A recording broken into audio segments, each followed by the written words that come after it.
Charlie is a retired orthopedic surgeon. Easy for me to say. But something else that makes him even more qualified, he is a rabid outdoorsman. So he tries all kinds of ways to strengthen his core so he doesn't slip, trip, or fall. And he'll share with you what he knows. Come on, Charlie. Okay. Thank you, Kit. For those of you who've been on a long time, I'm giving basically the same two talks that I did back in December. So if you would like to exit stage left and spend your time more profitably in the morning light or elsewhere, I won't be the least bit offended. However, Kit had a good idea that we have a lot of new residents aboard, and we're heading to Japan with a long period of sea days in open ocean where we might encounter some rough weather, and so it seemed like an appropriate time to repeat these talks. And I say talks because, as you may know, we have two of them back to back. And here's an outline for the first presentation, what we're going to talk about tonight. Why is this important? And we're going to briefly talk about medical terminology, nothing too demanding, very simple terms that you probably should understand. And we're going to talk about how falls occur and common injuries resulting from falls. Now, tomorrow night's presentation is going to flip to prevention and how to minimize injury if you do fall. And tomorrow night it's going to be somewhat different because Rena is going to speak to us on some prevention topics, and I'm looking forward to that new information. So again, back to the first topic, why is it important? Well, who knows? What is the most common cause of injuries to cruise ship passengers? Drinking. That's a good response. As you probably surmised, it is the topic for tonight's presentation, falls. Whether that be from a slip and fall, as you see in the upper left, a trip and fall, as you see in the upper right, a stump and fall, or a step and fall. And you may not be familiar with the latter two terms in the context of falls, but I'll explain what stump and step mean in this topic. So, falls account for half of all passenger injuries on cruise ships. When aboard and when ashore, they account for 2/3 of the injuries.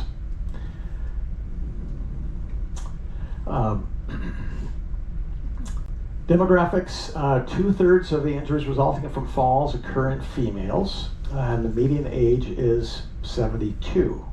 Yeah. But you're implying we might have a few candidates in that demographic category? Right on. All right. We might have more than the average cruise. Okay. All right. So we're going to switch now to medical terminology, and again, very basic. So superior simply means up. It doesn't mean better than, just up. So the head is superior to the neck. Inferior doesn't mean less than, but below. So the neck is inferior to the head. Lateral means towards the outside. Medial means towards the midline of the body. Proximal means closer to the center of the body, specifically the heart. So your shoulder is proximal to your elbow. Distal means further away from the center of the body. So your hand is distal to your elbow. Okay, why and how do falls occur? So we're going to touch on some relevant physics.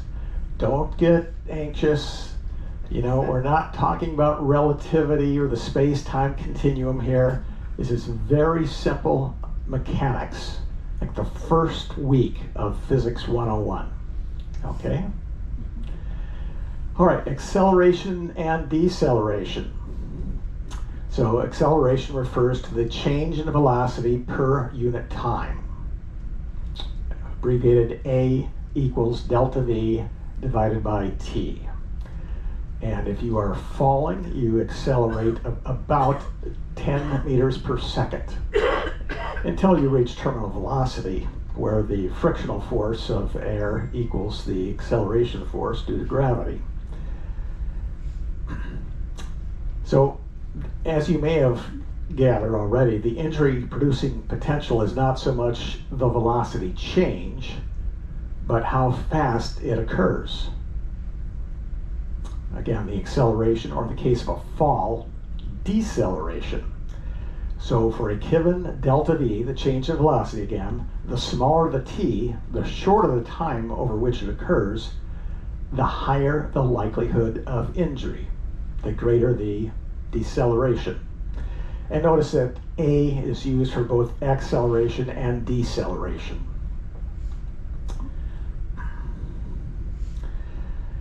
So as applied in the context of falls, almost all the injuries are due to deceleration, not acceleration. And as I said, the same symbol is used for both. Why are time and deceleration important? Well, recall that a short t, small t, means a high A. And force equals mass times acceleration. So your mass is going to be fixed if we're talking about your own body. But if you have high acceleration or deceleration, more commonly, you're going to have high force. And that results in a high injury potential. So many of you may recall this photograph from 9/11. And everyone on board those aircraft underwent the same delta V from cruising speed of the aircraft to 0, but it happened in a very short period of time. And high deceleration, high forces, everyone was killed. By contrast, most all of you took an airplane to the port of embarkation for the Odyssey. You underwent the same delta V, cruising speed of the aircraft to stop, 0. But that delta V occurred over a very long period of time, as the aircraft gradually slowed from cruising speed to landing speed, and then gradually braked and ultimately stopped at the gate, allowing you to disembark the plane. So a huge T in that equation resulted in a very low deceleration. Coefficient of friction. It is a uniless number indicating the slip resistance of a surface. So you can use those terms in your mind interchangeably. Coefficient of friction and slip resistance. And it is simply the force needed to slide an object across a surface divided by its weight. So in the image there, we have a 100-pound weight, and in one case it takes 30 pounds of force to pull it across the surface. On the right-hand side, it takes 75 pounds of force.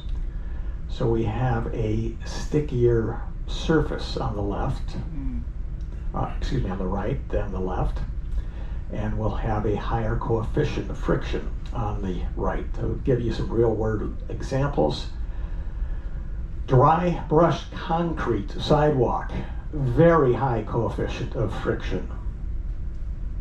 Anti-slip tape applied to the corners of stair treads, sandpaper-like surface, again, very high coefficient of friction and slip resistance. Examples of low coefficient, then Zamboni going around a skating rink. After it does so, you have extremely low coefficient of friction. And if you've ever seen somebody trying to walk across a freshly resurfaced surface, they do so very slowly and carefully. More common real-world example would be a wet marble surface in the lobby of a hotel. There may be a high coefficient of friction on a surface, but it is lowered by a lubricant or contaminant, such as oil or sand, respectively. So you may be driving your car around a curve on dry asphalt. You have a high coefficient of friction between the road surface and the rubber tires. There's no slippage. You negotiate the curve with no difficulty.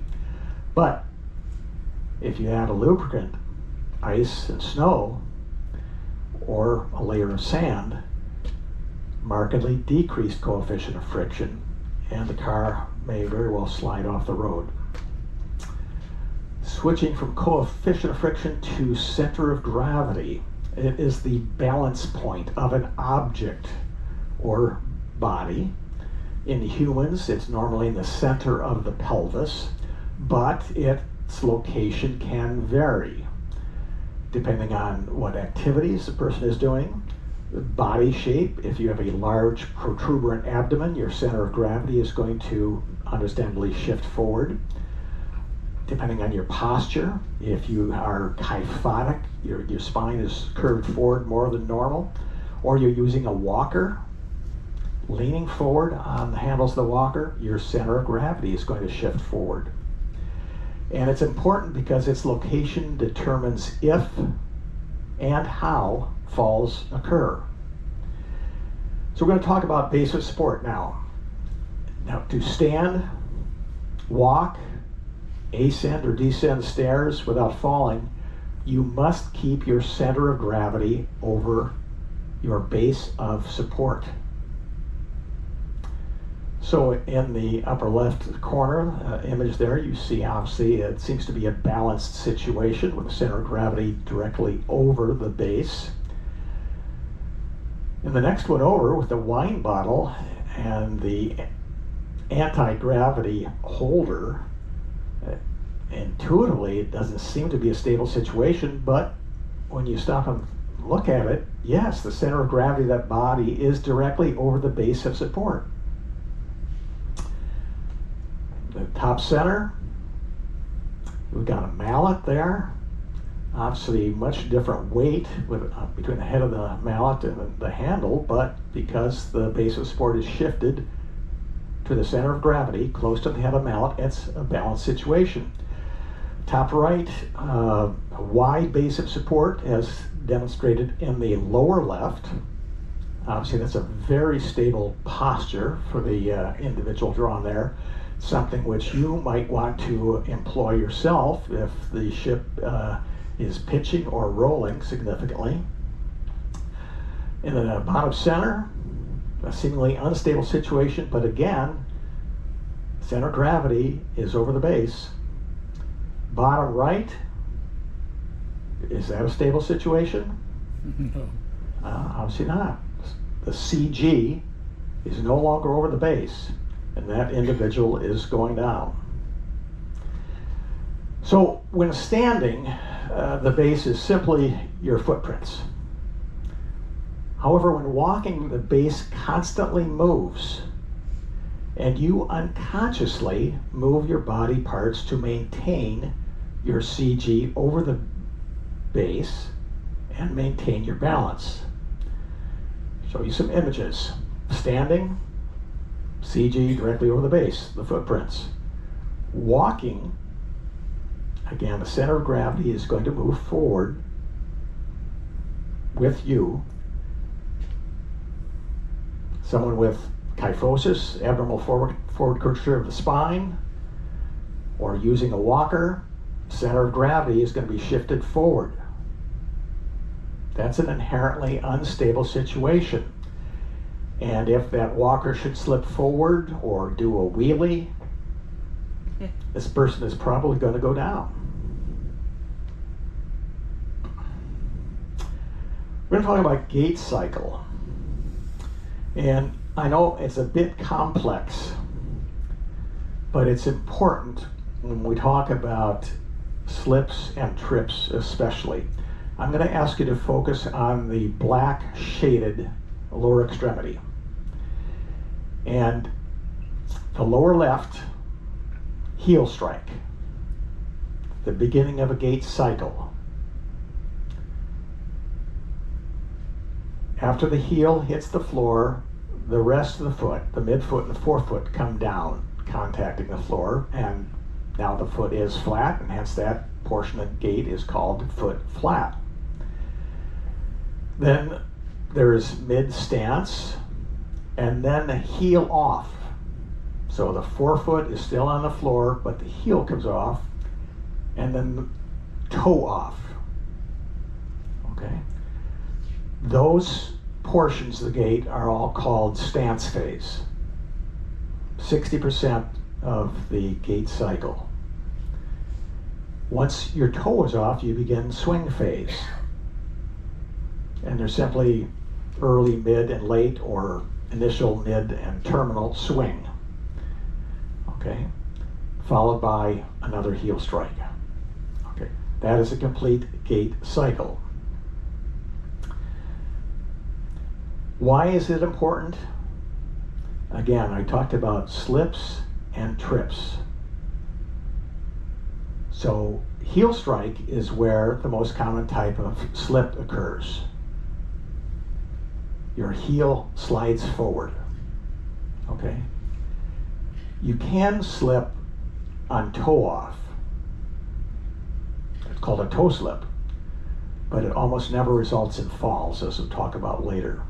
So the first image on the left, heel strike, is an important portion of the gait cycle, again, in slips. Where do you think trips occur? Okay. During the swing phase, as we'll talk about later on, when the top of your foot or the front of the ankle or the lower shin catches some object in a walking path and abruptly stops the swinging forward motion of that lower limb. Okay, types of falls. Slips, trips, steps, and stumps.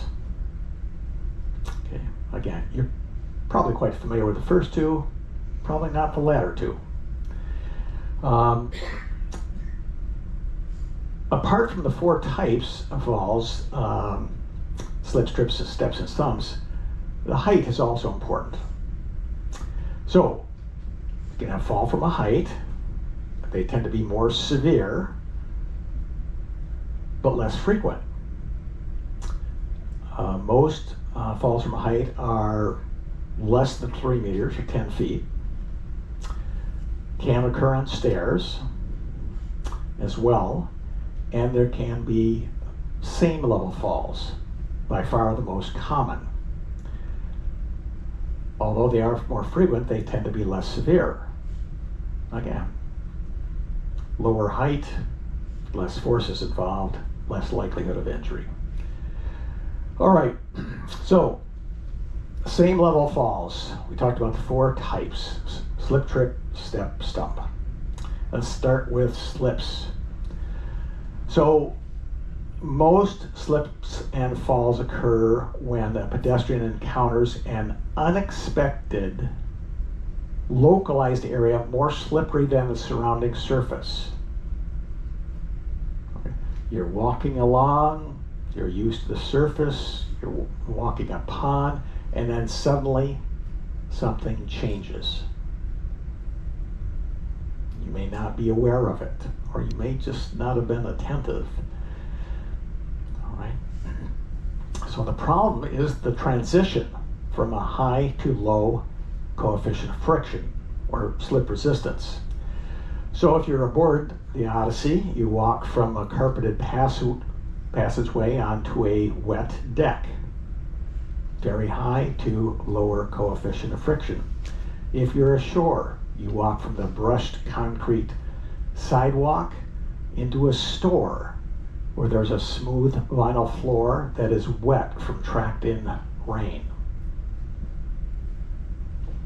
Both significant variation in slip resistance.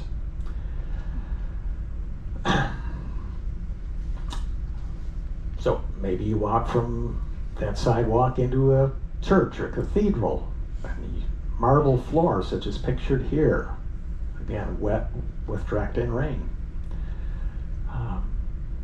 A board. Each one of the decks here is divided transversely into various zones for fire protection, and the fire screen doors close to isolate the fire, and those fire doors slide on a smooth metal track. It's slightly raised, significantly lower coefficient of friction than the surrounding carpet.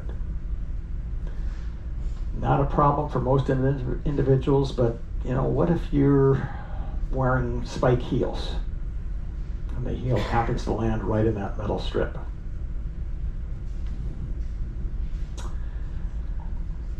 So let's switch from slips to trips.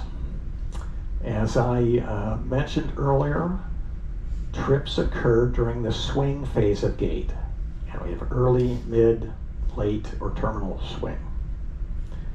The top of the foot, front of the ankle, or the shin catches on an object in the walking path or the edge of a stair, and the forward motion of that lower limb is suddenly stopped. Upper body, as a result of momentum, continues forward. Center of gravity with it continues forward, and you, as a result, fall forward. Causes: uneven walking surfaces, especially if unmarked or poorly lit, high doorway thresholds. There's certainly a lot of those on the Odyssey, but they're necessary and they're marked. Walkway level changes. So here's some examples: a bunched up carpet, rug, or doormat. Unequal height of steps, especially one with an unusually high rise. Obstructions, such as a box in a store aisle. Parking lot stops, etc. Okay, so we've covered slips, we've covered trips. Now we're going to talk about step and fall. Simply refers to stepping into or onto something. The foot enters an unexpected hole in the walking surface, failure of a lower or an uneven walking surface. Some examples. So there's a missing manhole cover or floor drain cover. There's plywood covering a defect in the sidewalk, and the plywood breaks when you step on it. There's a defect on a stair tread. You step on a stone on the sidewalk. Not all of you were aboard when we stopped at Puerto Bolivar, but I was astonished at the number of open utility vaults walking along the sidewalk, and hundreds of other hazards, all waiting for a step and fall. Stump. Okay, so I'm not referring to the base of a tree that has been fallen by a logger. I'm talking about a stump in this context, but it occurs when the tips of the toes encounter an obstruction or the sole of the foot a resistance in the surface that impedes forward motion of the foot. The most common example is when you stub your toe. Okay. Other examples, there's a power cord run between two cubicles. There's a protruding brick or a raised slab in a sidewalk, such as in the image here. A door jamb that is higher than the surrounding floor. A speed bump. A sticky or tacky surface on the floor. All of them will abruptly impede forward motion of the foot. It's not a trip, but a stump. Okay, some statistics regarding slips. About half of falls from slips, and they're usually same level falls. Two types of slips when walking. As I mentioned previously, by far the most common is the heel slip. And at heel strike, the heel slides forward due to a low coefficient of friction, and the person often falls backward.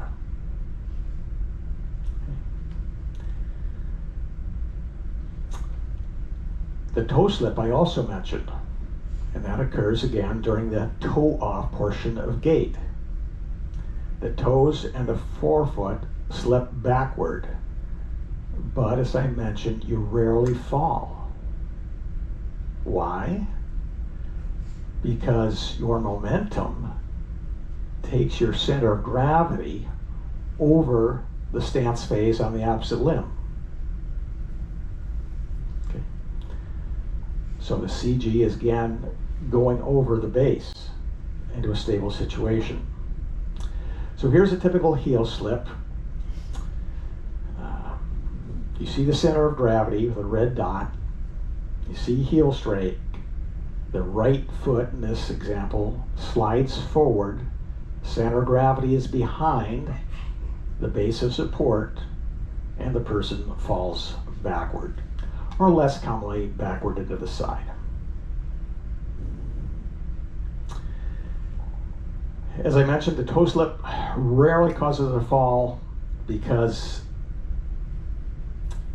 momentum takes the center of gravity over the new stable base. Foot flat on the opposite side. So not all slips, trips, stumps, and steps cause falls. They may cause the center of gravity to shift outside the base of support, and your reflex response is to shift your body parts in an attempt to regain balance. And you only fall if you can't shift your center of gravity back over the base. So why do falls occur? Well, there's three possibilities. One, there's an environmental problem. Very slippery surface, unseen hazard, likely to cause a trip. There could also be an intrinsic problem, something with the individual. However, it usually takes two to tango, both extrinsic and intrinsic. So let's talk about some of the extrinsic problems or environmental problems contributing to falls. As implied, the walking surface may be slippery, it may be defective in some manner, could be a lighting problem. Either it's dark or there's a sudden change from bright to low light, or vice versa. Maybe distractions. Okay. Ambulance going by. Hear the siren, see the lights. Turning back to coefficient of friction, less than 0.5, and again this is a unitless number, less than 0.5 is considered slippery, greater than 0.5 is considered safe. Some examples. Leather-soled shoes on ice, or a wet or oily surface, such as ceramic tile. Coefficient of friction can be as low as 0.1. Way below the margin considered safe. That dry brushed concrete surface we talked about previously, and a rubber heel on your shoe, coefficient of friction maybe over 1, well above the 0.5 cutoff. The slip resistance of floor materials is proportional to the surface roughness. Not surprising. You know, if walking on sandpaper is going to have much greater slip resistance than walking on glass or ice. If you add a lubricating contaminant such as water or oil to a previously rough surface, however, the microscopic projections from that surface must be tall and sharp enough to extend up through that contaminant to engage the heel and sole of the foot. So, some examples from the Odyssey. Carpeted stairs. Well, stairs are inherently risky environment, but carpet has a very high coefficient of friction, high slip resistance. What about the deck? Well, this is a Baladeck Future Teak. It was installed in Belfast, and it has a surprisingly good slip resistance even when wet. Much better, I think, than actual teak. How about the rungs of those steel ladders you see around the promenade deck? High or slow slip resistance? Death traps. Okay. Especially if wet. And it's probably a good idea to heed the instruction, do not climb.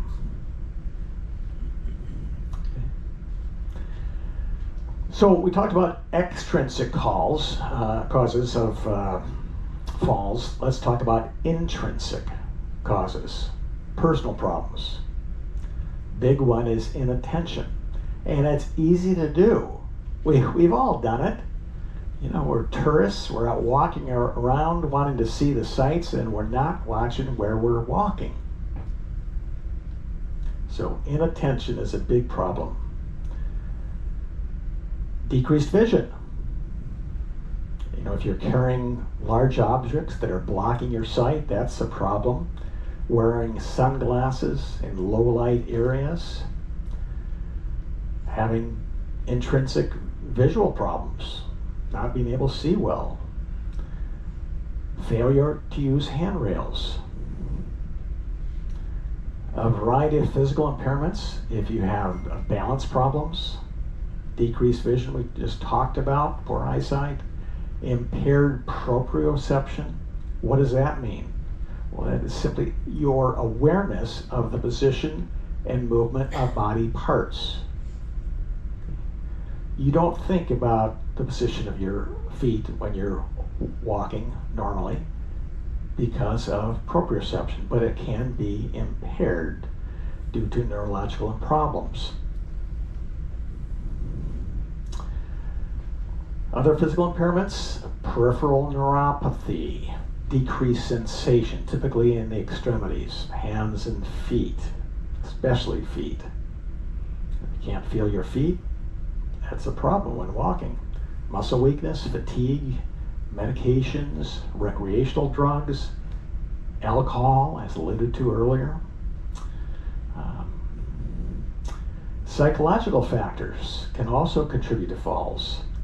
Young persons think of themselves as invincible. Okay. Elderly, self-esteem is a problem. I don't need a cane or a walker. I'm fine. There's a desire to remain independent, and also denial, not only in the young but also in the elderly. And persons who fall frequently often don't see themselves as such, but instead blame some extrinsic cause for their falls. Other personal problems, walking fast or running. In either case, you need a higher coefficient of friction to oppose the shear forces at heel strike and toe off. Rapid change in direction also requires a higher coefficient, and improper footwear. Let's talk more about the footwear. Obviously, you need to use appropriate footwear for the environment. Shoes or boots for shore excursions, and on a smooth deck, a board should have slip-resistant soles and heels, and tightly tied laces, improper footwear, leather soles are bad, other hard, smooth materials such as plastic, tap shoes, good for a show, but horrible for slip resistance, given the smooth plates on the heels and forefeet. High heels are a problem. The raised hind foot is less stable, especially on uneven walking surfaces, with a high risk for turning your ankle inwards, inversion, or outwards, eversion, resulting in ankle sprain or fracture. The higher center of gravity also makes it easier to lose your balance and fall. Platform soles and heels, even worse. Now you've got a raised forefoot as well as hind foot. Now this is the orthopedic surgeon's friend. You've got that raised heel, inherently less stable with a higher center of gravity. You've got a middle surface area with a spike heel. Further instability. You've got low slip resistance with that leather sole. The spike heel can drop into and get caught in a crack in a sidewalk, a grate, or otherwise. In addition to the pointed toe box creating bunions and hammer toes. So, platform stilettos, the worst of all worlds. Narrow heel, raised heel, high forefoot. What about flip-flops, also known as shoe thongs in some parts of the world? You see an awful lot of them around the ship, even ashore. It's generally thought to be okay for use at the pool or the beach or in the locker room, but there are numerous problems resulting in an increased risk of falls. First, you have a thin, soft sole with little protection against a plantar contusion bruising the sole of your foot. If you step on a small rock or other irregular surface, and if you do that, you're probably going to suddenly shift your weight and might fall.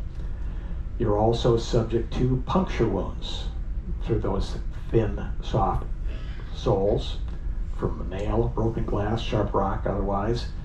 Again, you withdraw from the painful stimulus, maybe lose your balance and possibly fall. You have exposed medial. You remember what medial is? Towards the middle. Dorsal, that means the top of the foot. And lateral, outer portion of the foot and toes, resulting in increased risk of contusion, again, bruise, or laceration, a cut. Pain, possibly loss of balance, possibly fall. There's no heel counter. So the heel counter is in the image on the upper right here. No heel counter in flip-flops, so no side-to-side support for your heel. You walk on an uneven surface, heel might slide off, loss of balance, again, fall. Without a heel counter, the heel of the wearer and the sole of the flip-flop will separate at heel off. I have to give credit to Holly. She kindly posed for this photo. And someone from behind can step on the heel of a flip-flop and arrest your forward motion, and you suddenly have a what? A stump and fall. Let's talk about fall direction. So, which way are people going to fall generally when you slip?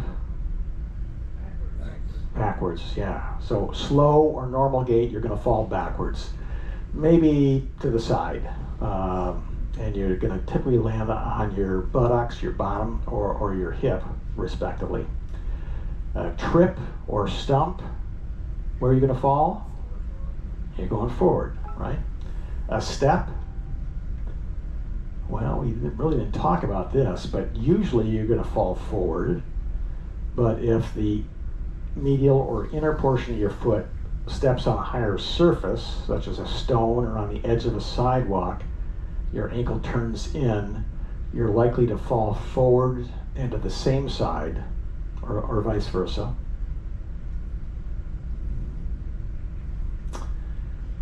So again, some images showing a typical heel slip, center of gravity behind the base, you're falling backwards, trip or stump, actually showing a stump here.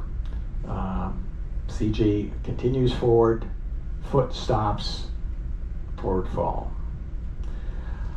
Okay, how do you get injured from a fall? Well, it can be torsion, twisting, bending to left or right, sudden muscle contraction during recovery, whether attempted or actual recovery. You can also get injured from striking an object during a fall. For instance, a workman who's way up on a scaffolding and hits multiple crossbars on the scaffolding going down. And of course, you're commonly injured upon landing from the fall. As applied injury severity varies wildly. It may be no injury. You may have a single minimal injury, multiple severe injuries, and possibly even death. What determines injury severity? Well, intrinsic factors. What you bring to the table. Your bone density, how much load it can take before fracturing. Muscle strength, to what extent can muscles absorb impact forces? You know, if it weren't for your muscles, you'd probably break bones just walking downstairs. Neurological function. How rapidly and appropriately can one employ bracing or other protective reflexes, and any other pre-existing pathology. Extrinsic factors. Obviously, the fall height. Higher the fall, the greater the impact forces. The fall type, slip, trip, stump, or stump. Fall direction, forward, sideways, backwards. Landing surface, is it soft or hard? Obviously, it's better to land on carpet than tile, or better on grass than concrete.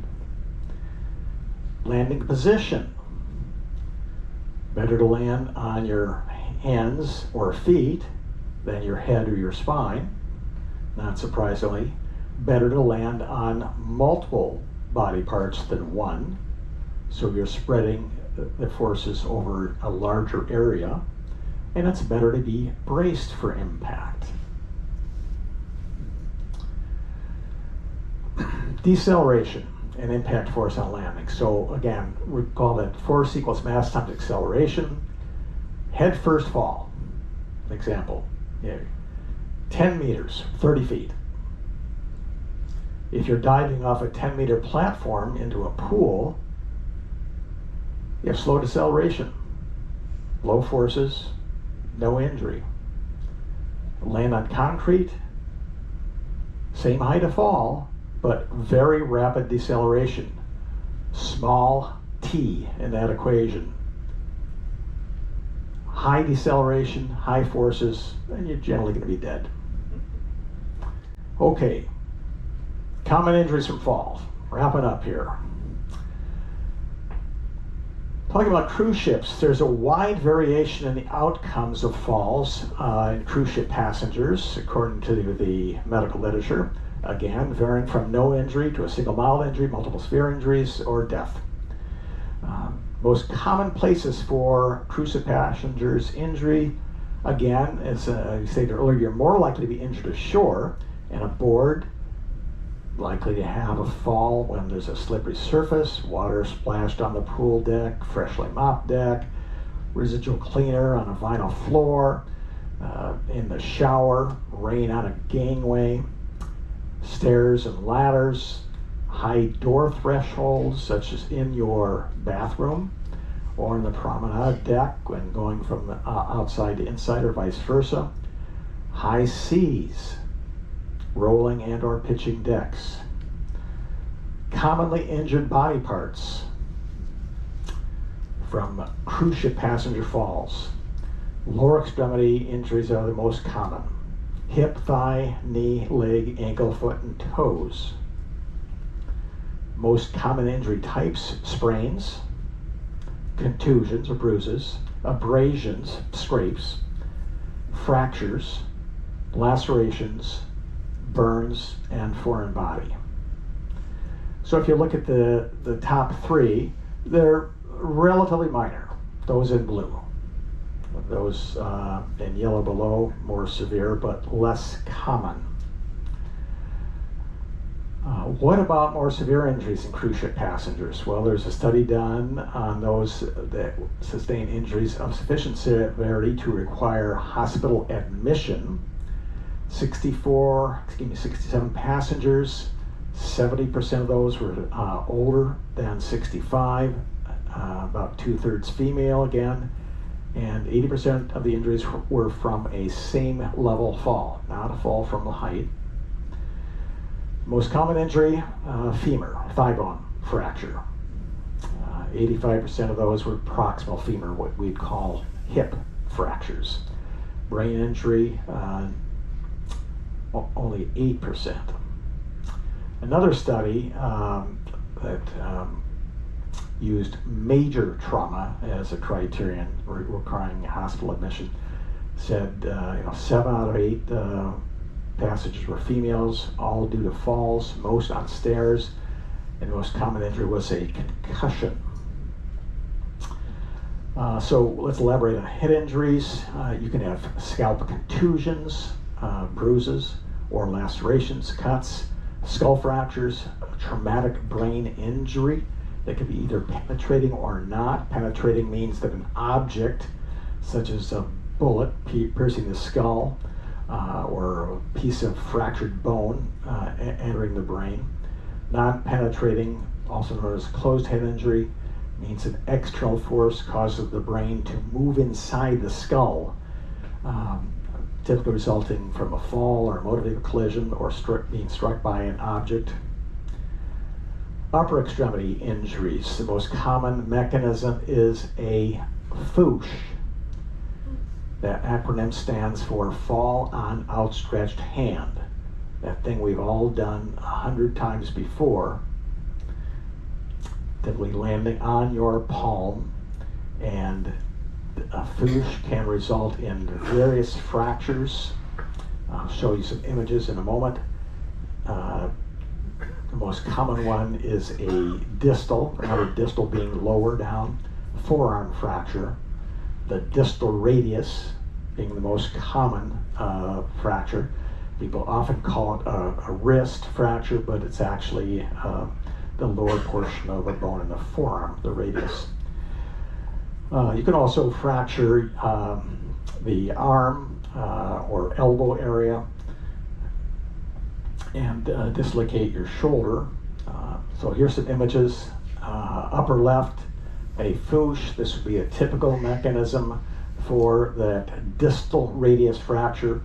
It could cause a fracture of wrist bone per se, the scaphoid being a problematic wrist bone prone to be fractured with a FOOSH. And here's the most common one, that fracture of the distal radius. So I'm going to stop here and ask for any questions, and we'll talk about prevention in the subsequent presentation tomorrow evening. So, and yeah, so please come up and use one of the 2 microphones on either side here. I don't trip and fall on the way up. Moving from dark to light. Boosh.